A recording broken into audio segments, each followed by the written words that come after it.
Okay. Good. Welcome everyone to my podcast, Master Your Emotion and Find Your Truth. I would like to say find your own truth. So podcast today is number 22. Like always, I would like to give you just a very quick, brief perspective and the meaning of number 22. So number 22 is the highest spiritual power. And also the number 22 is the inner peace and positive energy.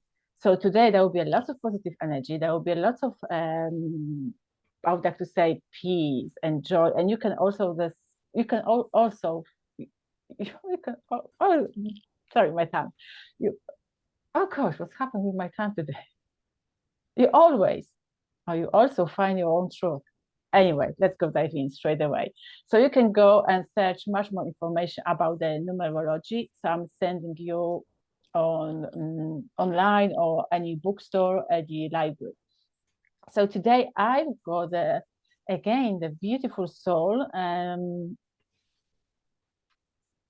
who would like to share more information with you today. So we are so blessed having today with me Dave. Okay, I'm going to change myself today. You can correct me. Dave allegedly. Yeah, sorry. Sorry. Trying to me. Yeah. Say that word again. See if you got it. So Dave. Oh, now I'll try it again. Dave allegedly. Allegedly. Would you mind say again? Allegedly, Dave. Allegedly. Yeah. Allegedly. Oh, okay. Well, okay. Maybe next time I will be much better. Anyway, practice. Okay, so we're going to dive in today for the two topics. I would like to say major one. So I would like to dedicate this podcast about how we can stand up strong in the stormy days nowadays on the planet Earth, because we know that it's so challenging time, and for most of us it's really difficult time. But difficult doesn't mean is something bad. Something is good is happening for you and it's on your way, definitely. But we need to trust. And yes, so Dave, would you like to say a little bit more about yourself and just only briefly, very quickly, because maybe some of the people just watching first time the podcast and they didn't have any idea who are you? Actually, you're a beautiful soul, but no, I'm just I'm just an ordinary bloke from Basildon, and I've just had a few sort of weird things happen to me, and I took notice of them and made changes. So I once I basically lived in America at one point, and I was at 9/11, and that experience changed everything, and basically launched me on a quest for truth that's lasted something like, I don't know, something like 15, 16 years now. Wow, that was a long time ago, but as time it doesn't exist anyway. So yeah. So we would like to talk a little bit more today about how we can help the rest of the humanity, the rest of the souls who would like to thrive with their life instead of be in that survival mode. Have you ever, I'm just only guessing you were, but have you ever, you went through your challenge time in your life, and how did you manage that? Oh, challenging time. I'm not I'm not sure. I think I've, like everybody else, I've had lots of different challenges. I think the lowest point in my life was I think I was in my 20s, and I didn't have anywhere to live, no one to rely on or anything, and I was sleeping in my car, and felt very low. But that was, in challenges are also opportunities. So at that time, this is going back a long time. So I was literally sleeping in my car, and I didn't have a job, didn't have anything. All I had was a book, a book about programming in C++, which is a computer language. Okay. So I had nothing to do. So this book that I'd considered impossible to read because I just didn't understand it. I was alone with this book essentially. So I started reading that book, and in that time that I had, well, I had nothing, no time, no goals, no ambition, no nothing. I learned how to program in C++, and from that point, eventually I became a computer programmer. So that low point in my life turned into the lead in to a high point, or what I considered a high point at the time. But Yeah. that's one of the things I learned, that it doesn't matter, how bad things get, because your life is on a sine wave. So you go from low to high to low to high to low. Yeah. So when you're in the lowest point, that's just the lead in to a high point. I'm not working my ass off. Okay. Arguing going on in the background. Okay, yeah. So definitely, yes, the same way I'm seeing that when you've got the challenges, when you've got really low in your life, low state, or just only you just only hit of the bottom of the rock, and then you need to see that, actually that sparkle, you need to see that light at the end of the days. But how about what has really helped you through that time? Because I know you had that book and that book. So did you have any kind of if you're going to say from the spiritual perspective, like because we are the soul, we are just only light beings. So how you can, what would you like to say to people watching us, the souls watching us, if they would actually just only see that light at the end? So any kind of the mantras, any kind of the prayer helped you, or maybe faith, trust, I don't know. People sorry to disappoint you, but no, that's the thing. At that time I was up until I was about 42. I was deep in the matrix. I had no viewpoint outside of the straightforward physical 9 to 5 day. Right. Though saying that, looking back, I realize now that that experience I just described to you, right, was like it showed me that like a roadmap of how the world works. At the time, oh gosh, that's the traffic. At the time, just leave it. It's just focus. Yeah. At the time, it seemed like a very, very bad experience. Okay. And while I'm in that experience, universe is testing us. Universe is testing us. Just only forget about it. Yes. Yeah. Yeah. So when you're in that low point, it really seems like you're stuck there forever. That's it. It's the end of your life. Yeah. But it's only part of a continuum. It's only it's just a process. I think there's an old story of a Chinese farmer, Chinese farmer and his about his son. So one day his son falls off his horse and breaks his leg or something, and all this farmer's friends come around and say, "Oh, that's terrible about your son. He's broken his leg and everything," and the farmer says something like, "Well, we'll see." And next day, the warlord comes through and says, looking for young men to take into the army, and comes to this farmer's son and says, "Oh, I can't use him. He's got a broken leg." So all the farmer's friends come round and say, "Oh, wasn't it lucky that your son wasn't taken by the warlord?" We'll see. And then I can't remember the rest of the story now. It just popped into my head. But the point is that this story sort of vacillates between problem to joy, to problem to joy, to problem to joy, and that's what life is. It's a continuous flow. So when you're in the depths of despair, it's naturally going to lead into something that's good, and that point that you're at, the highest point where you think everything's great, you've got to understand that that's going to lead into something that's not so great, right? Yeah. But if you know about this this rhythm,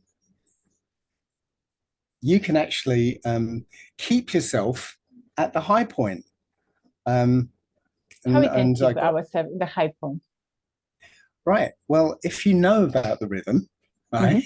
So you already, when you're heading down into the low point, you know, okay, this is that low point I'm going towards. You can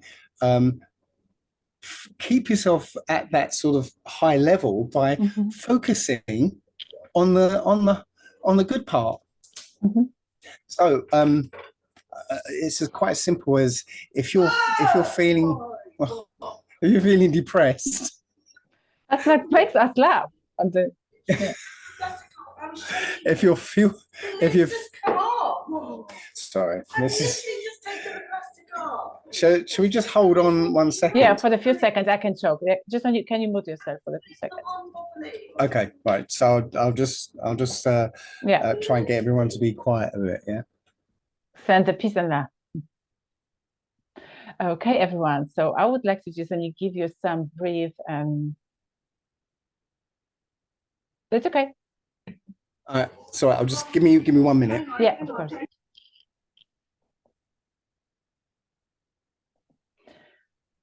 Okay, everyone. So sorry about that, but the life is life. We've got the up and down, and also universe is testing us. So you see the real reality. You see the real life. How we can recording the podcast today. I'll be amazing. Lots of will be amazing stuff. So you now so far know, there's some challenges and how you can overcome, how you can rise up your energy. So definitely. We're going to talk in a minute. So let's go dive in. Terribly sorry about that. I just didn't know I was on a call. Oh, okay. Wow. Everyone is okay? Everyone knows? Yeah. It's nothing. Okay. Yeah. No, you didn't use any force. No, nothing like that. Just only nice beautiful voice. Okay. Good. No. The baseball bat's still here. Okay. Good. Yes, I actually found this idea. I believe it was the what do they call it? It's the teachings of Thoth. What does they call it? Kabbalion. Have you heard of the Kabbalion? No, can you tell a little bit more? No, Kabbalion. What? The Kabbalion. It's it's supposedly the teachings of Thoth, the Atlantean, or it's got lots of different names. Hermes Trismegistus, whatever. But it's those teachings, and it's got a name. I can't remember the name offhand now. It's okay, but you can describe it. So.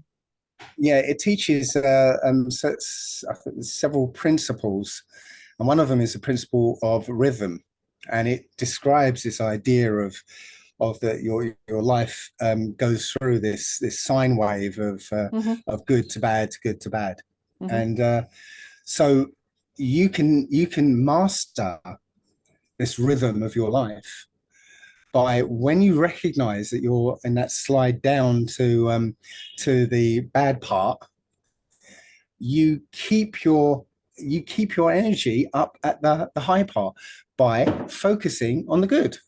It sounds very simplistic, but yeah, but okay. So if you're starting to feel depressed, right? One way to keep your energy high is to smile. Just simply smile, because what happens is when you make that, you move your muscles to form that smile. well, your body actually starts to go, oh, he's smiling, so he must be happy. Yeah. And literally, it's a kind of sympathetic response, right? So, Sure. Yeah. yeah. So essentially, just by focusing on the other pole, I think it's not rhythm. Oh yeah, sorry, it's polarity. There's one of the other principles is polarity. So knowing that every experience, right, where is made up of polar opposites of the same thing. So hot and cold are the same thing. It's just different ends of a pole. So is happiness and sadness, same thing. Yeah. And you literally you're in a rhythm between the two. Yeah, you can regulate. Yeah, we've got that power inside us. But like you said, Dave, it's so simple. That seems very simple. It's a very simple technique. It's a very simple way to do it.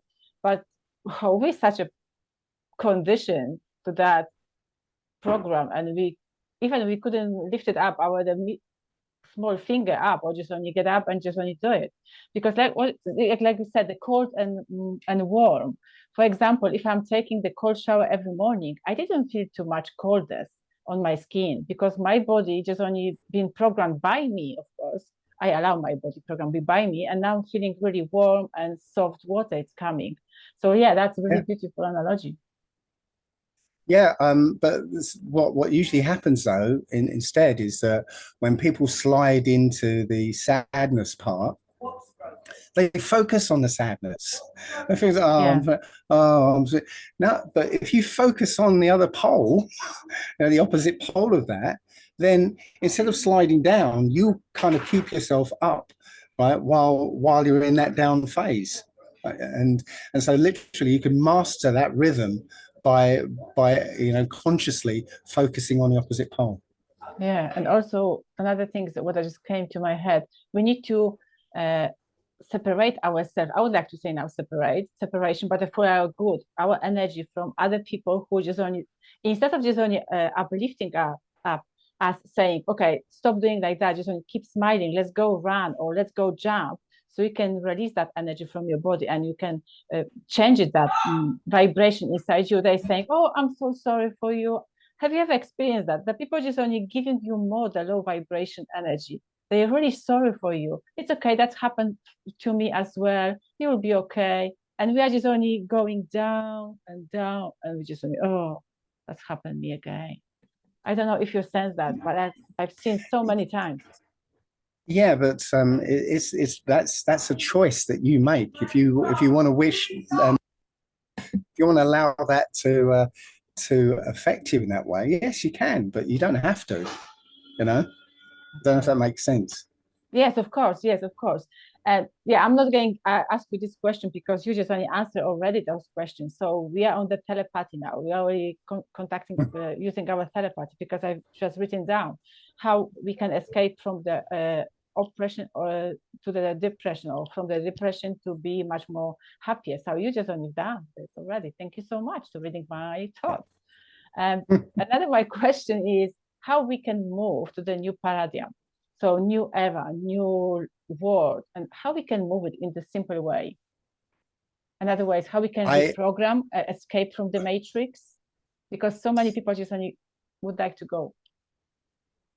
Once again, it's a choice. It's always a choice. Yeah, anyone can do it right now if they want to, but it will be perceived as a very, very hard choice to make, right? Because people don't like going into the unknown, and if the system is all that everyone knows, then it's a hard task to say, okay, I'm going to leave the matrix behind, leave the system behind.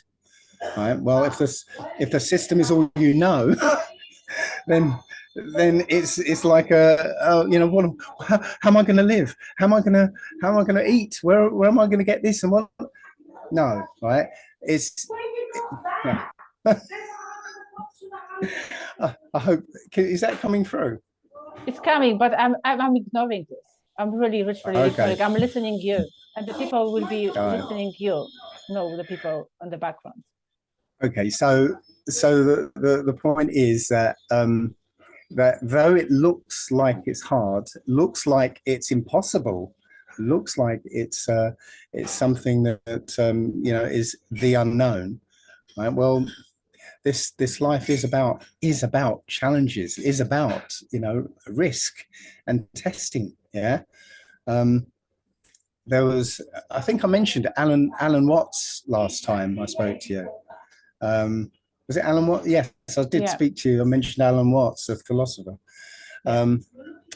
When I left the system, I was living in a house. I had a 3-bedroom house, and I was rattling around in that house, and I bought myself a motorhome. I kept the motorhome for 6 months, parked outside, because I was too scared to just leave everything and go off in the motorhome. But I watched this short video from Alan Watts, and it was talking about taking a leap into the darkness and trusting that the universe will have your back. And as soon as I watched that, then the universe basically gave me a kick up the bum, and I ended up having to go off in the motorhome, and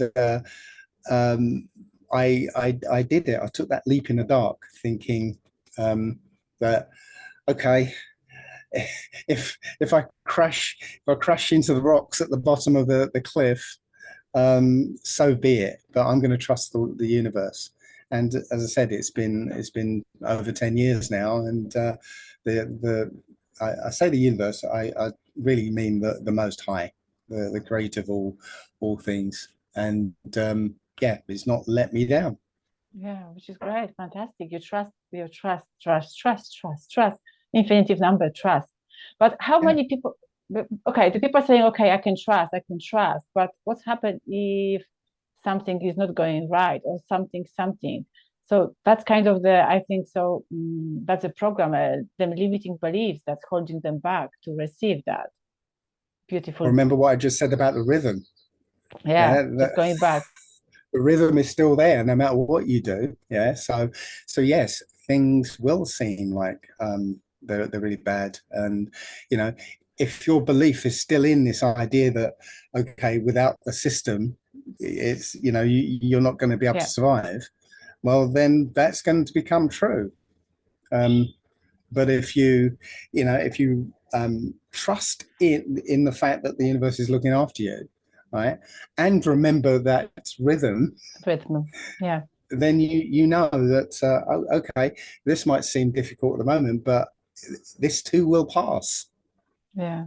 Have you ever screamed on the universe? Because sometimes I've got that feeling like that. Universe, can you give me this? Can you give me that? Why are you not giving me this at the moment? Because I really need. Have you ever experienced that stuff in your life?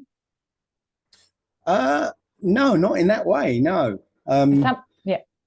Because a lot of the time you don't actually know what you need. You think you need something in particular, but you don't. You're wrong. And what will happen? Oh, I'm not listening. It's okay. Carry on. Okay. Yeah, this is what happens in. This is a lie. This is called a lie. That's a rhythm of the life, up and down. Yeah, this is what happens in St. Lucia. Very, very emotional stuff. And now I forgot where was I? What was I talking about? Okay, so I told you about the screaming, about the shouting, because universe is giving us something what we really need at the moment. But you said that we're thinking that we're asking, we want something, but the universe giving us what we really need at the moment. Sure. As I said, there's all sorts of things you think you need. Yes. Right? So you might call out for it. I want this, I want that. But at the end of the day, that's not actually what you need. But what I found is that the universe actually gives you what you need. Your problem. Even though you you might not recognize it when it comes because you're asking for one particular thing, but then this thing comes and, oh, actually, this is what I need. Perfect. Yeah. Yes. For one thing, people think, oh, I need money. Yeah. Why aren't you giving me this money? But the money is not what you actually need. You need what you think the money is going to be able to give you. Right. So Yes. it's that thing is what you need. Right. So the universe will actually give you what it is you need, but probably not in a form that you expect it to be. Yeah. Yeah. That's Does you know, that, I hope, yeah, that's you reminds me something like when we are, for example, looking the I don't know, the watch on the table, and we're just only searching everywhere, but we're just only paying attention, or maybe I left there, maybe I left there. But sometimes the watch is in front of us, and something is in front of us, we're just only completely blind to see that stuff. Yeah, that's amazing. and again, this society makes it so that you know what we feel we want is in terms of the system. Yeah, because the system says if you want to get here, well, you need to jump through this hoop, and that hoop, right? You have to earn this. You have to pass this test. You have to do that, whatever, right? And then people focus on the things of the system that they, the system tells them they have to do. But those Yes, things are controlled by the system, not by the universe as that's such. true. That's completely true. Like the same experience I had a few days ago with the school children. There's so much condition. The school system is completely. Oh, I don't want to say anything more about the school system, but definitely they've been told you have to finish this, this, this. You need to pass this grade and this grade. You need to be a certain level, get that job, and then you can go to university, and then you can get married, and then you can have a children, and then you can go for the work, and then you can go vacation, buy the house, and die. Why we? That's Yeah, well, here's the other thing though, that that whole purpose of life is also fake as well. That's a purpose that was given to us, right, by this system, yeah, which again is a ridiculous yes, purpose, really, when you take a step back and look at it, you know, that purpose being get good grades at school, right? yeah, Get a good job, buy a house, have a couple of children, buy lots of stuff, buy more stuff, buy faster, bigger stuff, and then die. That's the purpose that we're given. But everyone has a true purpose. I liken it to okay, cells in the body. Okay, and yeah. Wow, I actually think this is interesting. a very accurate view. The cells in your body, let's say a cell in your hand. Yeah, Okay, um, so it's doing its job, the thing that it was born to do, right? Because that's what it loves doing. Yeah. Okay. So a heart cell loves to be a heart cell. yeah, It's what it was born to do. It's got its purpose. A brain cell wants to be a brain cell, right? And it's doing what it was designed to do, right? Out of love. And the love is, loving your purpose and then loving everyone around you. So all the cells are working together out of love. yeah, And all those cells, all those trillions of cells doing that, right, make you up. Yeah. Now, similarly, we are cells of a greater being. Okay. And when you come here, you have a purpose, right? And the problem is that we're in a cancerous society that has subverted our purpose. And that's what cancer is. It's when cells start acting for own purposes, right? yeah. They become cancerous and they convince other cells to do the same thing, and the cancer grows, right? But we have a purpose, and when we do our purpose, when we fulfill our purpose, the environment around us improves and gets better, right? I have a concept of what I call Thousand Man Island. Right? So if you, me, and the nearest 998 people got marooned on a desert island, right, what would naturally happen is that we would all figure out what it is that we like doing and we're good at, okay, and we would do that because out of the love of it, yeah. So you might realize that you're good at making huts, and I might realize that I'm good at fishing or something. So if I go out and catch a fish, right, or catch a whole load of fish, right, well, I only need one. So I have my fish and I say, look, I've got a whole bunch of fish here. Anybody wants them? All right, they're there. Okay. Help yourself, and everyone else, does the same thing, right? Because, they're doing what they love to do. And they also want to help everyone else survive. So they just give what they have, or what they can do, or what they get. And everybody benefits from that. And the whole and the environment around the whole gets better. Yeah.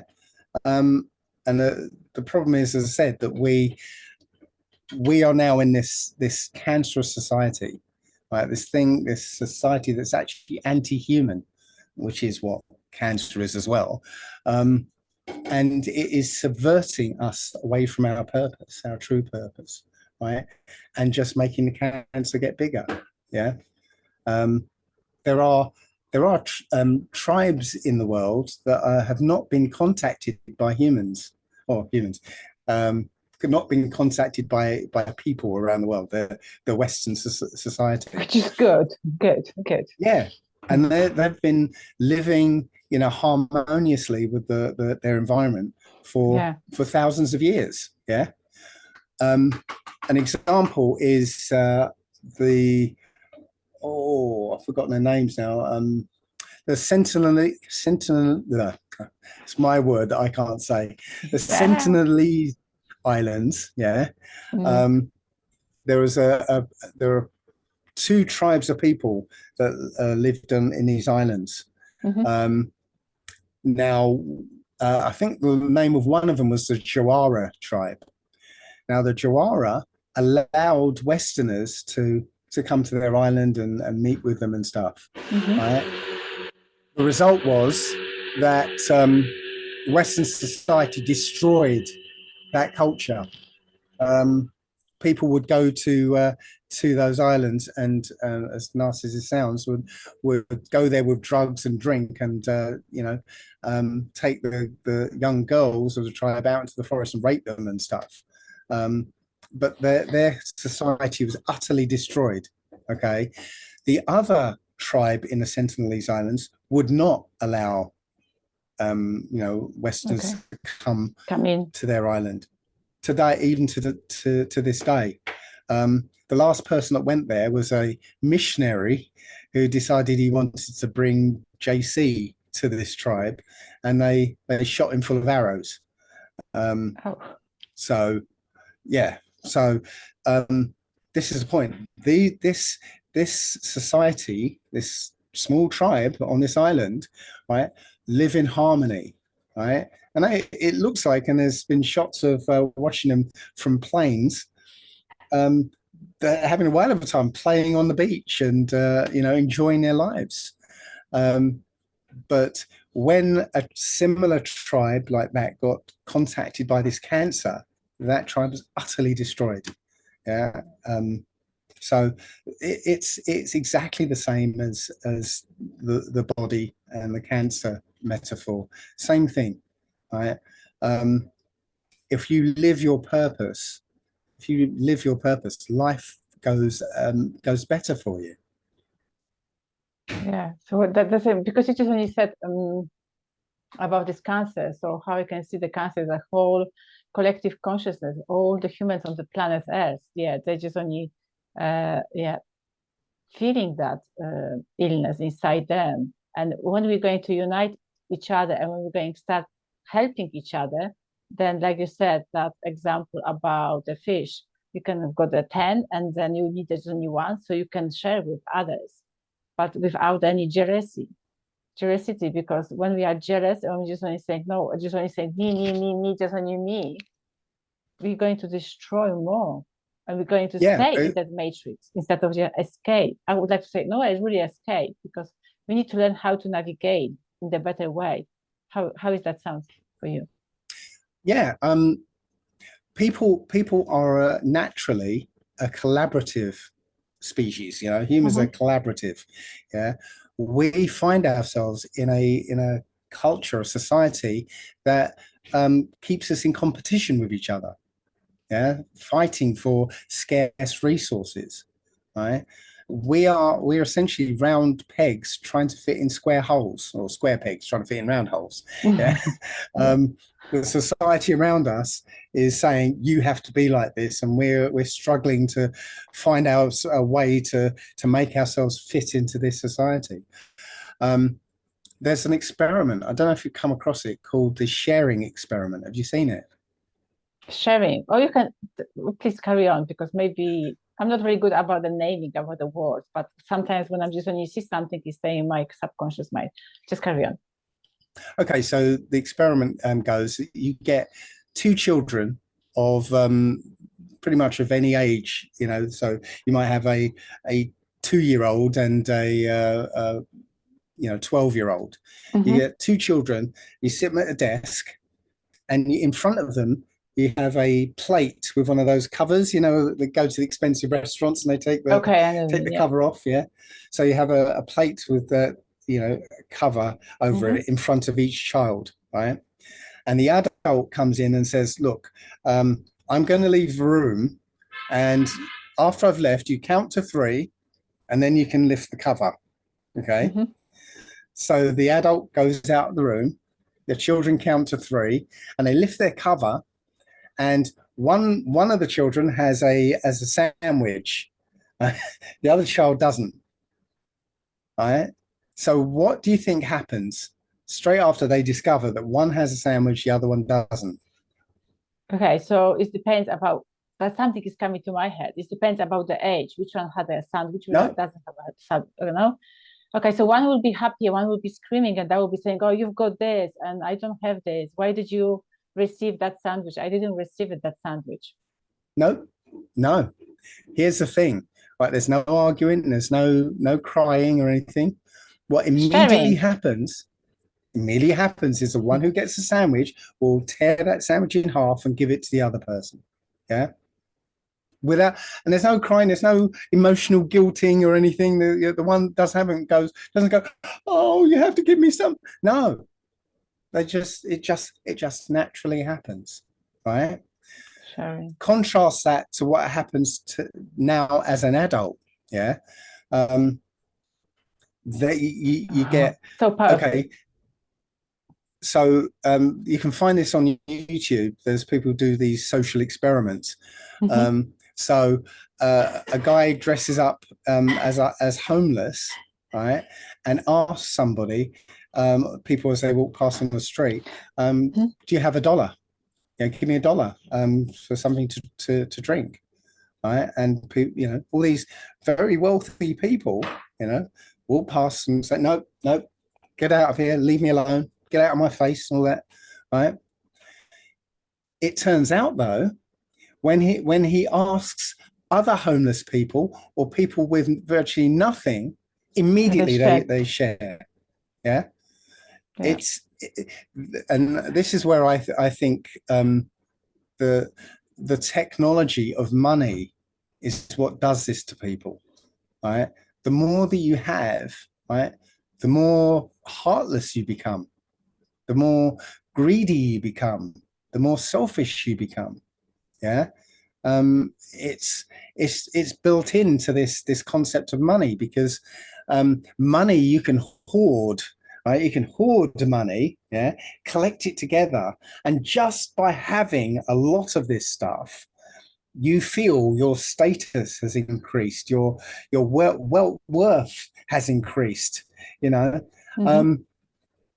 if you had, and I had this argument with somebody about money the other day.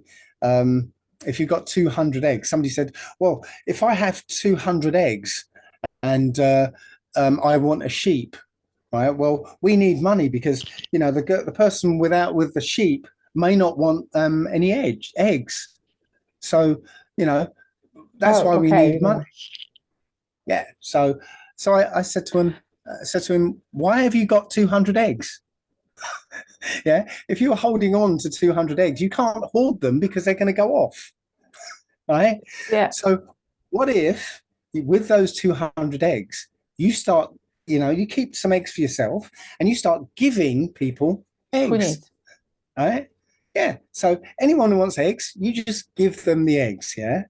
What would happen is people will start to recognize you as that good person who was just gave them some eggs. Right. And when, you know, you want a sheep, right, that a person who has a sheep or has a spare sheep will go, oh, you're the guy who's giving people eggs. Yeah, have one of my sheep. That's true. You remind me something. Oh, sorry.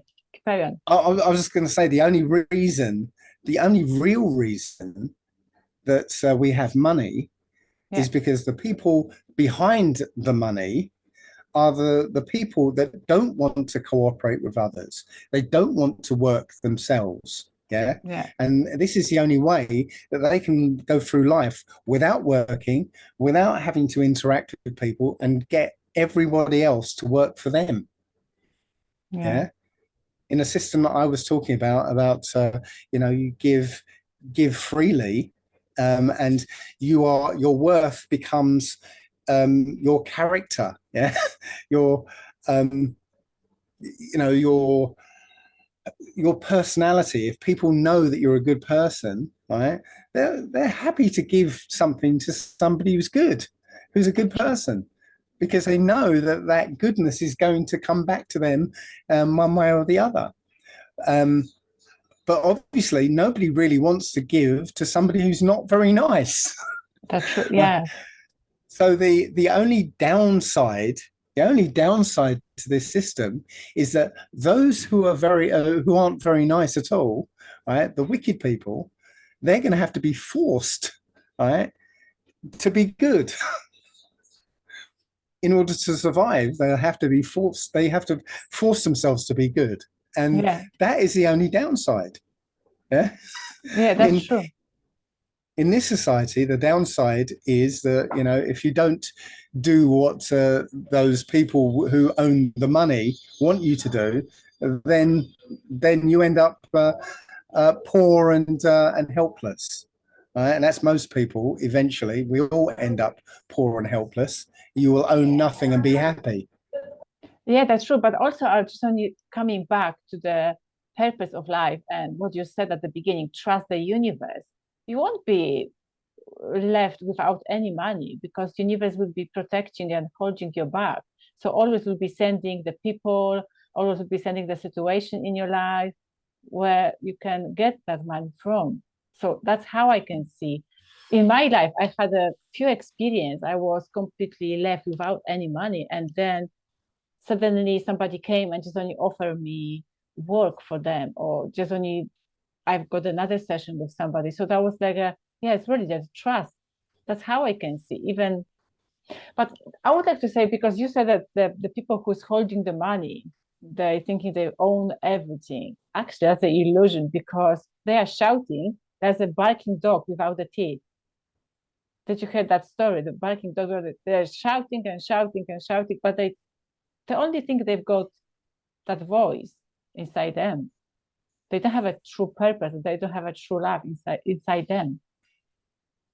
Well, yeah. I mean, at the end of the day, what they've got is just an illusion. You know, money is an illusion.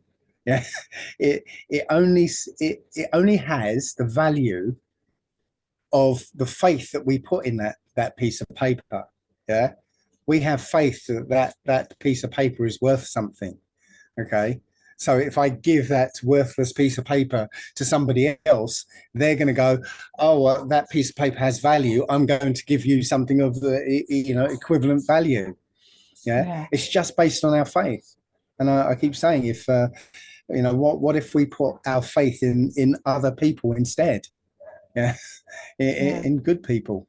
And to speak to what you were saying about the way the universe works to help you. Yes. I had an experience when I was asked to give a talk up in Hull, and which is what 300 or 400 miles away from where I live. And okay, so I've got two stories about Hull actually. Carry on. So I had no money. I had half a tank of petrol in my van, and I thought normally I'd have to phone up and say, look, sorry, I can't make it. Yeah, but I had this feeling that no matter what the situation was, I was going to get there. I was going to make it there. So I decided to just set out on the road, knowing that I didn't have any money, I didn't have enough petrol. There was, with conventional thinking, there was no way I was going to get there, but I knew I was going to get there. So I set off, and I'm going past where I used to live in Basildon. Okay, and as I'm going past on the motorway, a friend, my best friend, phones me up, and he lives in Basildon. So he said, Dave, where are you? I said, oh, just so happens I'm going past Basildon. He goes, oh, stop in. I haven't seen you for a while. So I thought, well, I've got no real schedule here, so you know what? I'll spend an hour or so just have a chat with my friend. So I go to his house. I'm parked on his driveway, and I'm looking at my petrol gauge, going, it's going to be tricky. And he comes up behind me and he says, what are you doing? I said, oh, it's all right. His name was Dave as well. It's all right, Dave. I'm going to Hull. I don't have enough petrol. I don't know how I'm going to get there, but I know I'm going to get there. It's really weird. I know I'm going to get there. So before I could say anything, my friend Dave, he slaps £100 in front of me. I said, no. I said, Dave, no, I don't need it. I know I'm going to get there. He goes, listen, when my mum died, right, you helped me out when I needed it, and so don't give me this back. So I had to accept it. But here's the thing: I managed to get to Hull and back with no problems. Now I didn't know I was going to end up in front at Dave's house. Right, I didn't know he was going to do that. But yeah, I managed to get there and back, right, with no problems, right. And the other Hull story was that again, I was giving a talk up that way, and I tell people when I give talks, so as long as you get me there and back, that's all. I don't need to be paid for it. So I go give the talk, and they said at the end, "Oh, sorry, Dave, we don't have enough money to give you to get back." I said, oh, well, yeah, give me what you got, and that'll be all right. I'll figure it out. So they gave me 85 pounds. There was the train ticket was 100 and something for some reason. Yeah. So I go to the train station and I get talking to the guy behind the counter, have a chat with him, and then I say, look, yeah, I need a ticket back to my place.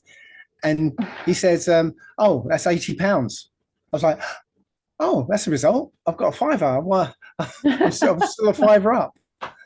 So I'm on a train and I look down at my ticket, and it's to King's Cross in London.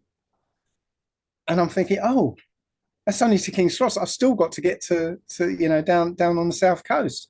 It's like 50, 60 miles away. How am I going to get home? So I think, you know what? I'm not going to worry about it. So I sit back and try and relax. And a couple of minutes later, I get a phone call. And it's somebody I don't know. He goes, Dave, can you help me? I said, yeah, sure, whatever you need. He goes, great. Can you meet me at King's Cross? I'm like, as it happens, that's where Yes. I'm going. Yeah. So I meet this guy at King's Cross. I help him, and he drives me home. That's amazing. That's beautiful. What you said about this ticket. When I was a teenager, I was traveling. That was in Poland because I'm come from Poland originally.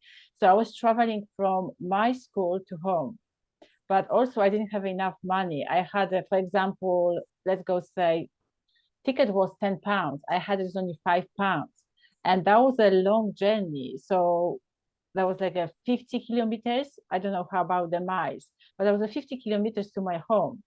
So that was supposed to be that £6 for maybe 30 kilometers. So I supposed to walk 20. And then I had that feeling as well. That I'm going to be true with myself. I'm going to say everything what I've got and see where that goes.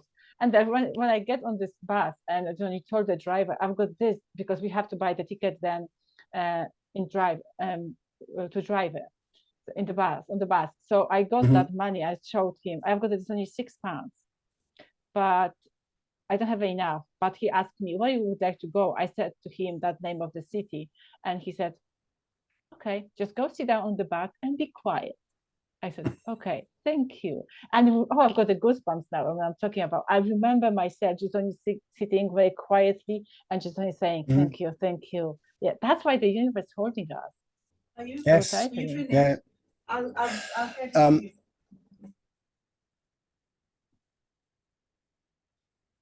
sorry, there's some. It's okay. Yeah. Yes. This is again. This is what I'm saying. The world isn't separate from you. Yeah, you are part of the world. Yeah, you are what the world is doing right now. Yeah, and That's so true. you know you're part of a larger whole. And going back to my little cell analogy, Mm-hmm. right?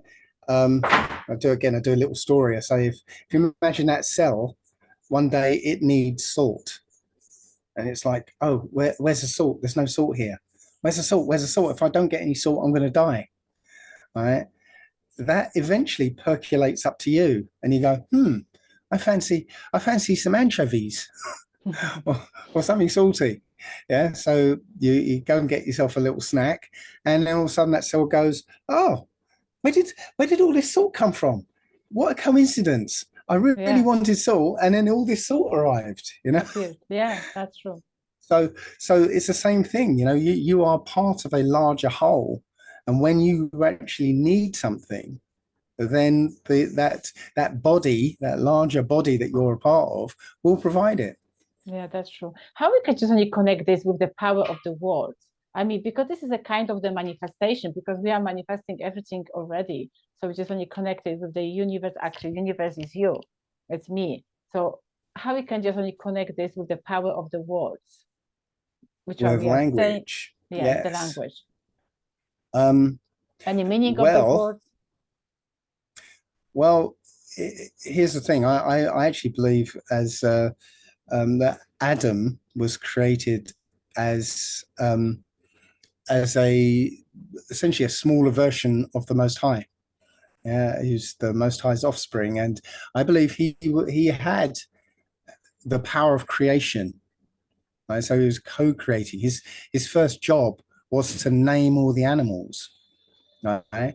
Now, if you look at the Paleo Hebrew word for name, it Mhm. doesn't just mean label. It means definition. It means characteristics. It it means that Adam was helping to define the animals. Yeah. Um, so I believe that the power of creation was in it was in sound, in the words, the frequencies that we produce. Um, because the Most High apparently created the universe with words, you know. Um, and we were given these very, very sophisticated sound making equipment, right? That I believe, is for creation. The language that the Most High used was Paleo-Hebrew, and that was known in the book as the language of creation. Mm. Now, when you look at the story of Nimrod, the first king of the world, Mm-hmm.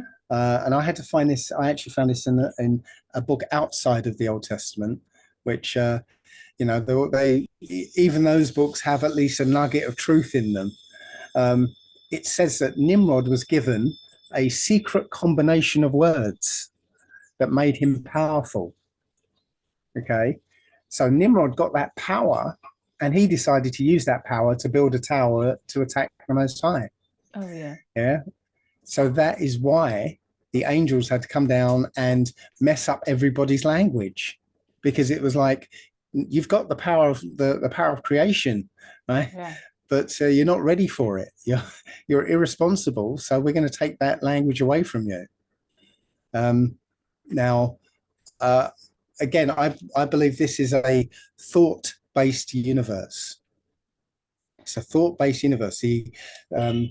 This universe is made just of energy, right? And it's been structured by thought, by information. Okay. Yeah, it's creation.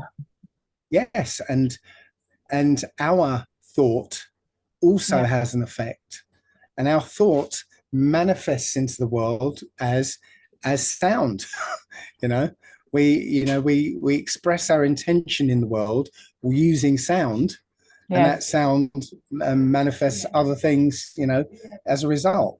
So yes, language is important, which is why they've given us the least powerful language of all, which is English, to use. So we can't use that power of creation using language, because when you use English, pretty much when you say something, you mean the opposite of what you say. Yeah, I heard of it. Yes. I would actually say, because the Polish language is completely different language. We've got a lot of dialects. We've got a lot of beautiful words. Because I see when I'm using both languages now, so I can see. I wrote the book about the healing book, My Body and Spirit, and in that book I couldn't find proper words to describe my feeling. So I went straight away, and as when you see in Polish language, I said, "Oh my goodness, I've got a beautiful description, beautiful words instead of the English language." I'm not saying the English language is really bad, but I'm just only seeing the difference now. Which one is got a much more flavor? I would like to say much more beauty and creation, and which one is only really sharp structure and just only go and straight away and do it, like in the soldier in the army. I would like to say. Yeah.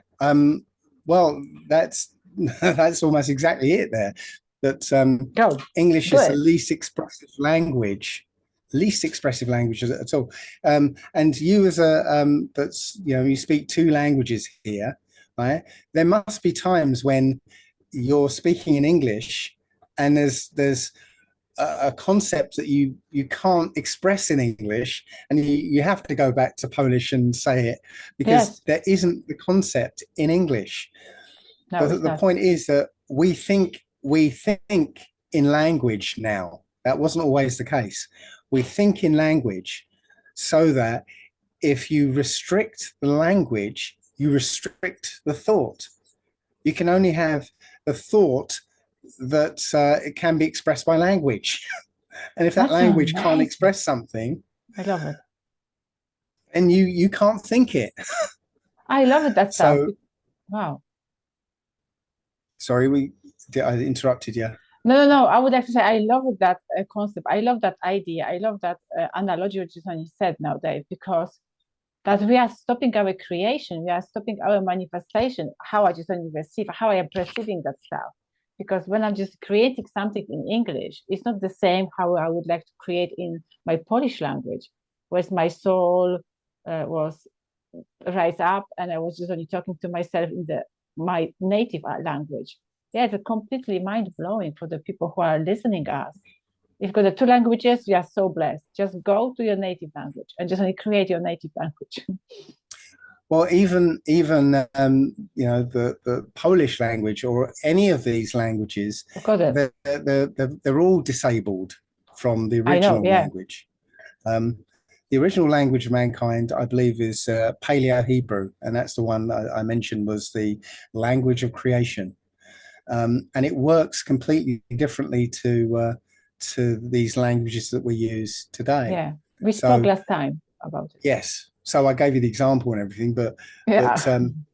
but again, the left-hand side of our brain is the portion that keeps you as an individual. Yeah, it knows about you as a separate entity, right?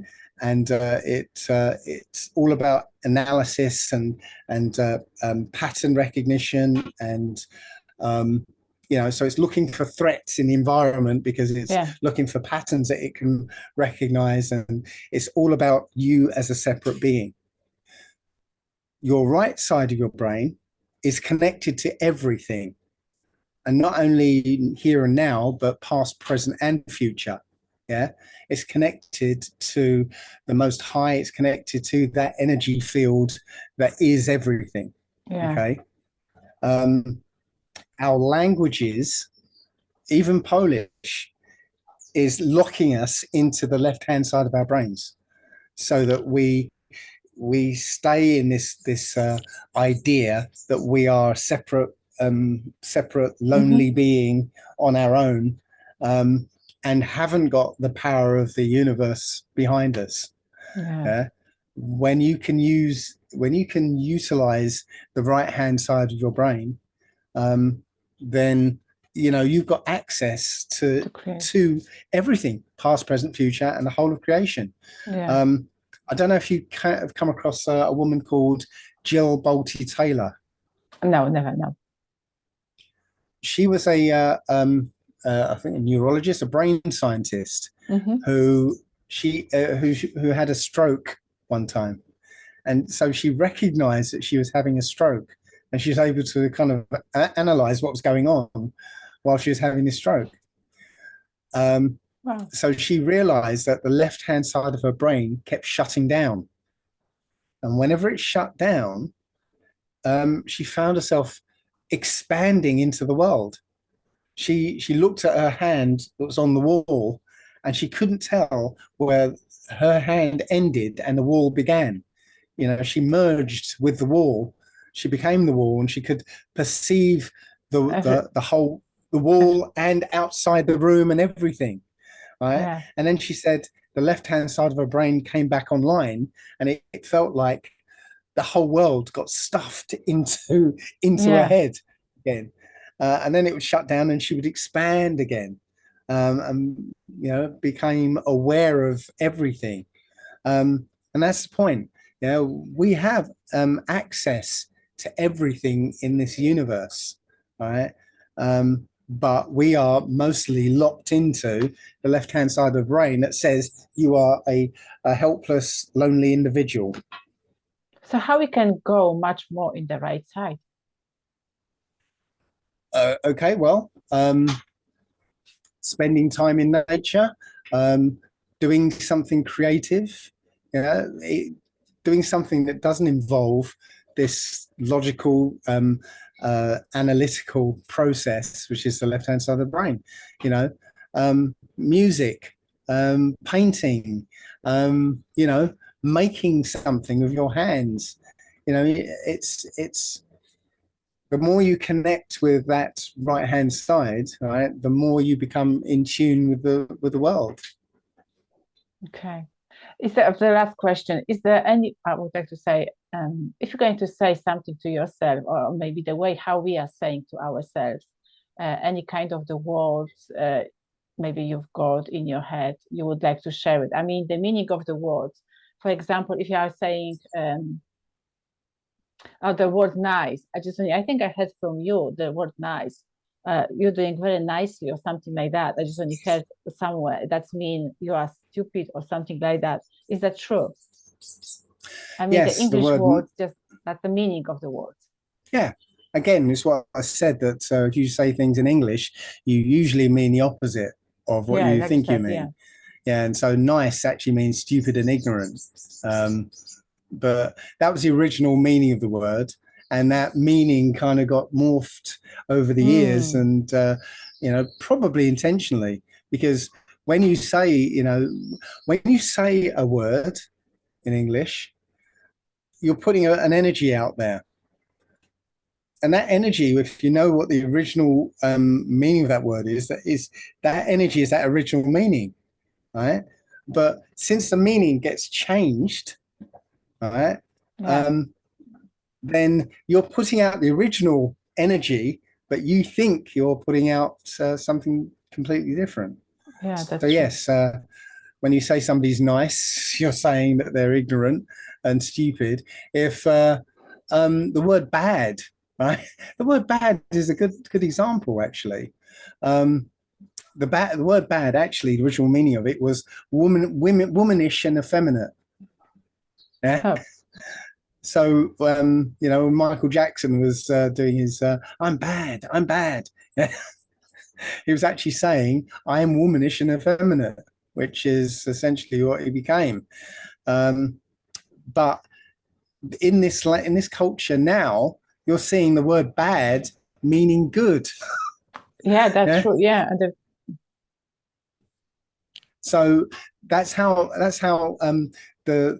if you change the meaning of the words, right? As I said, we think in words, okay?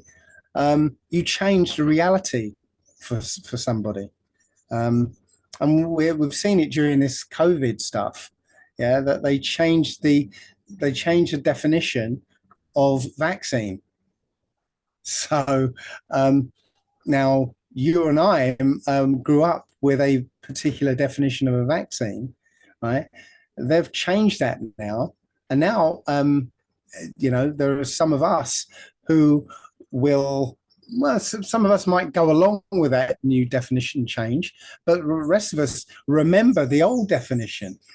And so when they say that word, we think of the definition that we grew up with. But there are younger people who don't have that definition, who are going to think something completely different. That's true. Yeah. They have a different reality from us. Yeah, and that they've changed so many words, different words. I couldn't remember now, but when you go online and you can check, there's a completely different meaning. They putting the nice, beautiful frame, the glory, the flowers, and that's pinky, rainbow. You can just only put it a lot of sign around it. Yeah, that they're changing. But what I would like to, keep going. Yeah. I was just going to say, if you can find an old dictionary, okay, the old dictionaries would have obviously the meaning of the words, but they would also have words, a definition of square brackets, and that the meaning in square brackets is the original meaning of that word. And if you can find a dictionary that has that, right, you can go through that dictionary and you'll find quite a few shocks, because a lot of the words mean something completely different. The original meaning was completely different. Yeah, so that's why we have to pay attention to what we are saying, actually what we are saying to ourselves, and learn more and more. Because when we know more, we won't be afraid too much about anything outside. Then we'll be standing up, and we'll know how to stand strong and how to navigate this world. Definitely. Wow. Is anything else you would like to say to people to stand up strong and in the stormy days? Well, I don't know if I'm not sure. I can't remember if I said this the last time, but stop me if I did. Oh no, that's supposed to be said anyway. Just keep carry on. Okay, so somebody I watched a video somebody sent me that told me something interesting. That every single day you have 500 million brand new cells created in your body. Okay, brand new cells every morning, right? You've got 500 million new cells, right? And those cells are waiting to be programmed. Wow. They don't know anything about your body or you. They're waiting for you to program them, right? And if you're in that mode of, oh, here we go, another day. terrible. I haven't got any money, and I'm tired, and I think I've got cancer as well, and I've got this. And if you think that, well, those new cells go, okay, then Yeah, we that's can what you follow want. Okay, we can follow that, right? So one of the things you can do, and I've actually started doing this, is every morning actually say to yourselves, welcome, new cells. Welcome to my body. Today is going to be a great day. You know, I'm going to give you energy, and there's certain things I'd like you to work on if you can. You know, I've got this pain in my hands. If you could work on that for me, and I've got I've got this scar. If you could start getting rid of this scar, that'd be great. That's So amazing. you know, you've got all these cells, brand new cells. Tell them what to do. Yeah. So make that part of a morning routine. Tell your brand new cells what you need them to do. Yeah, like you said, you've got a choice. You have to you've got a choice. You've got a free will. Just go in that direction or that direction. So telling the nice, beautiful words and rising, evolving, or just only staying the same place and be keeping in the trap, in that cage. Yeah, it's really about being conscious about your life, because a lot of our life is unconscious. You know, we just go ahead and do stuff without knowing it or thinking about it. But you know, I've just given you a way to actually take a conscious approach to how your body works, how your body heals itself. Yeah, instruct those cells what to do. Yeah, yeah. Be your be your own programmist. Don't allow anyone just only be allow anyone program you. By the way, anyway, that kind of the things I would like to say. Yeah, you said something new. That's definitely new. You didn't said this in the previous podcast about the cells. So it's completely new. I love it, that stuff. And the people who are watching us and that sort of will be loving too. Where the people can find you? I know you said at the previous podcast, but maybe some of them were listening the first time. Right, well, I've got a website, allegedlydave.com. How do you say that? Oh, allegedly. There you go, allegedlydave.com. I Well can tell done. you Well why. done. I can tell you why, because I didn't put my left brain. I just only went straight away to the right side. I didn't Good. think too much. It only goes. Perfect. Thank you. I've also got a YouTube channel, which is D Murphy 25. And I'm starting a truth tour around the country when I pretty soon. Wow. I think I've got 36 places I'm going to be visiting over the next 2 months. And it's mostly about talking about mortgages and utility bills and things like that. Okay. But there will be a few that I'll be talking about navigating the matrix. So yes, look out for that. Do you know any places for the certain, like any cities you can share today with us, or? 36 of them. There's a few down in the southwest, which let me think: Bude, Penzance, quite a few places in East Sussex, North London, Essex. Trying to remember, York, Manchester, Liverpool. Yes, if you go to my website, that's it. Yeah, okay. You can find the information over there. Okay, good, perfect. So I'm sending everyone on your website, because your website is full of the knowledge and information. You can spend, oh my goodness, I would like to say the rest of your life on the planet Earth and just only searching and just only reading over there. Thank you, Dave, for today, and thank you for all the information and for your time. Thank you so much. You're welcome. You're welcome. Take care. Thank you.